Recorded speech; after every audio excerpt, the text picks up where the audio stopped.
नमस्कार, SPN9 news आप देख रहे हैं।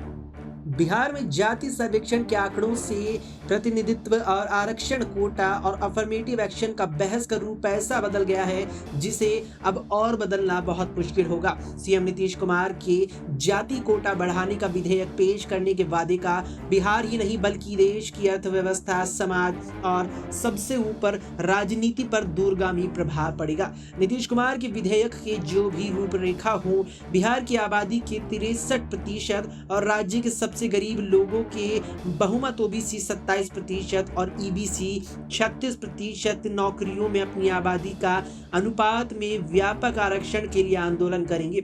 ऊपर से मुश्किल ये होगी कि उपजाति के स्तर पर कई तरह के विवाद खड़े होंगे। जाति सर्वेक्षण से पता चलता है कि बिहार के 33% परिवारों की कमाई प्रतिदिन 200 रुपए से भी कम है, जबकि मुश्किल से 4% आबादी की मासिक आमदनी 50,000 से ज्यादा है।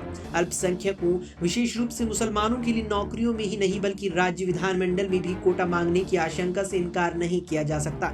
निश्चित रूप से आरक्षण पाने की प्रतियोगिता बिहार में जाति विभाजन को चौड़ा कर सकती है और सामाजिक तनाव भी बढ़ा सकती है। तब यही डर होगा कि 1990 के दशक की तरह फिर से जातीय दंगे न शुरू हो जाए। लेकिन इस बात से इनकार नहीं किया जा सकता कि जाति सर्वेक्षण सामाजिक न्याय आंदोलन को आगे बढ़ाने के लिए एक प्रेरणा का काम करेगा, जो साल 1990 के दशक में मंडल आयोग की सिफारिश के साथ खत्म हुआ था और जिसने गरीब वर्गों और पिछड़े वर्गों को मजबूत बनाने में बहुत योगदान दिया था। ये गरीब को आवाज देकर देश के बहुमत को सम्मान देना था। सामाजिक सुधारों के बावजूद ओबीसी, ईबीसी और दलितों को लंबे समय तक बुनियादी मानवीय सम्मान से वंचित किया गया है। कोई भी लोकतंत्र सभी लोगों का सम्मान किए बिना जीवित नहीं रह सकता, यहाँ तक कि समृद्ध लोकतंत्र ही नहीं।